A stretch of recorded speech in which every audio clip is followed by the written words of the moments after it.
What is up, YouTube? It's me here with another video.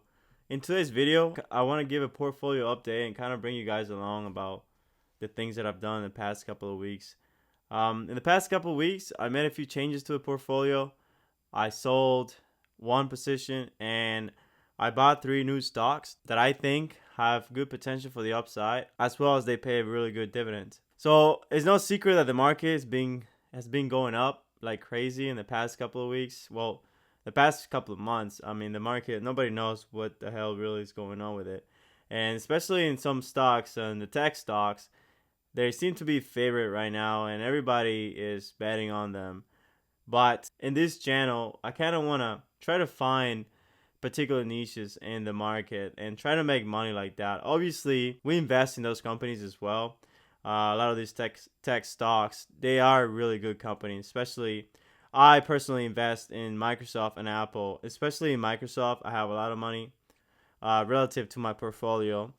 Of course, I know there's a lot more people with a lot more money than me, but relative to my portfolio, I have a lot of money invested into Microsoft, and it has done really well. And then Apple as well. I mean, if I would have, going back, I wish I would have put more money into Apple, but it just seems like it's always so expensive, or it's hard to go in, which goes to tell that, like, no one really knows. I mean, sometimes the company seems expensive, and it might still be a good idea to put money into it. So in the past couple of weeks, I bought three stocks, and in this video I kind of want to go over them and let you guys know what it is. I also sold out of one position, and I will also let you guys know towards the end of the video. So the first stock that I bought was Kroger.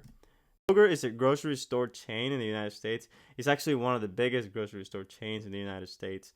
For some reason, the market does not favor this company, and it hasn't really had much to it in the past few months. The company's been trading sideways, but the company seems to be a really solid company. I did some research on it, and I couldn't find anything particularly wrong with it. They're actually going through an acquisition deal.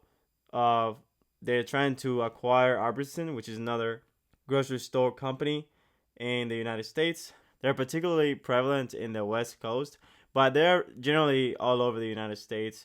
And Kroger, it's a really solid company, and the management seems to be very conservative about how they deal with things. They have a really healthy, steady dividend that they've been growing for a very long time.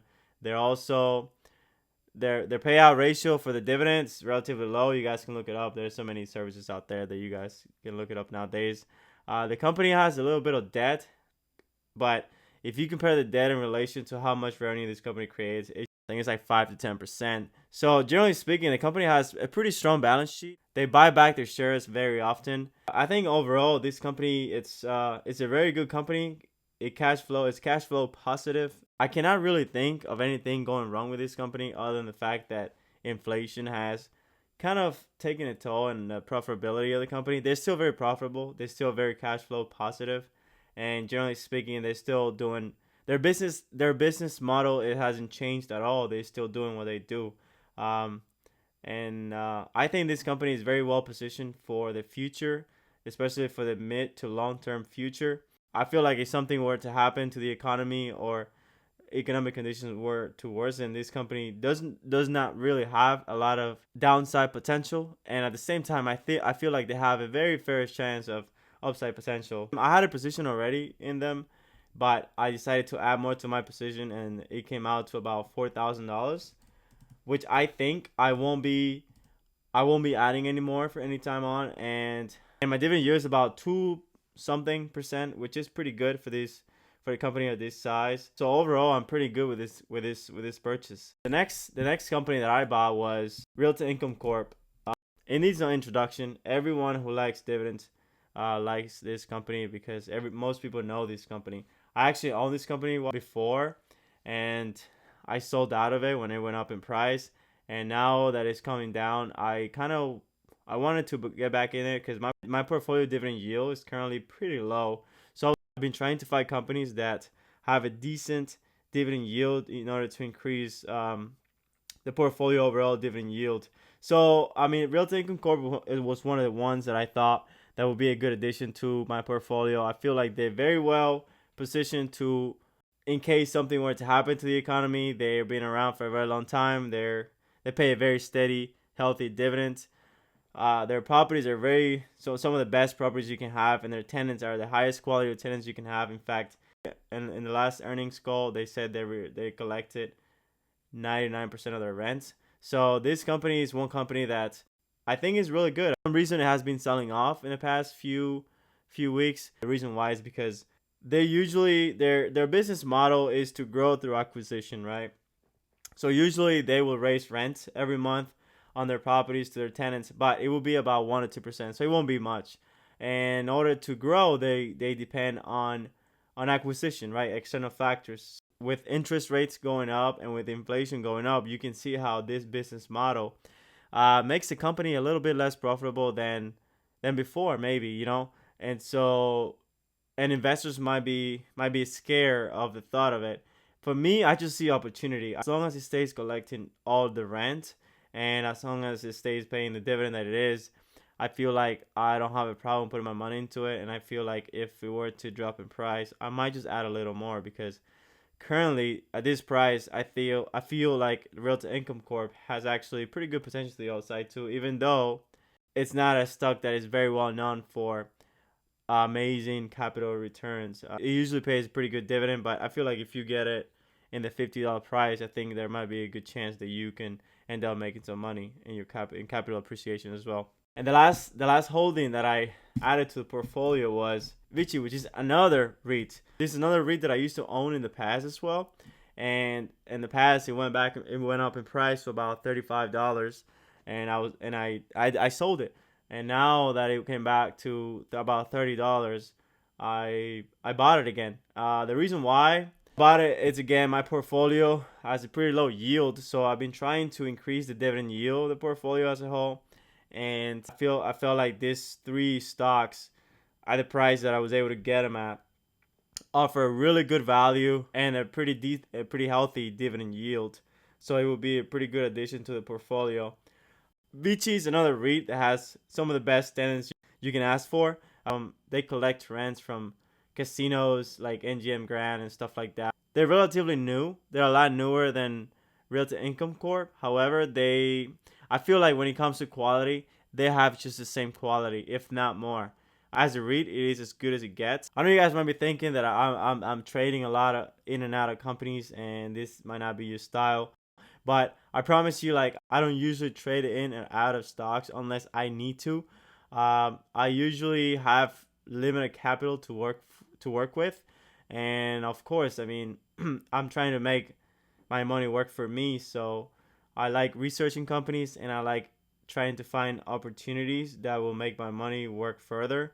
So in the past, I thought that I had a better opportunity for my money. That's why I sold companies like this one and Realty Income Corp in the past, because these companies, they pay great dividends, but when it comes to capital appreciation, it's not that good. And so in the past, I found better places to put my money for better capital appreciation, as well as some dividends, and I was able to do that. And now that these companies come back to a price that I thought would be acceptable. I mean, they could still go lower. I'm not a genius. I don't have a crystal ball, but this is a price that I feel comfortable buying at. I decided to go back and buy into them. And lastly, the company that I sold out of was Berkshire Hathaway. Now, I'm gonna be honest with you. I love Berkshire Hathaway. In fact, I think Berkshire Hathaway is one of the best companies you can own. Period. They are, when it comes to quality, Berkshire Hathaway is one of the best companies you can own. There's no mistake about it. The only reason why I sold out of that position is because, for one, I was up about 15%. The company is trading at a very high valuation, and my position was really small. It was only about $2,000, and I thought that I could take that money and put it into one of these stocks, along with some more cash that I invested, and just create bigger positions at a lower valuation companies. and that's why that's why I did what I did. I sold out of Berkshire Hathaway just because I just thought I thought these companies offer good value as well, and the position was really small, so I took the gain. It was only like $200 at 14-15%. It wasn't that much, but overall I think I'm pretty happy to I'm pretty happy with where my portfolio stands today. I'm pretty happy with the purchases. I think investing is all about finding value, and I'm not a professional. I usually do my own research, and I usually find things that I consider to be important, or things that I don't consider to be important, and then I make a decision based on that.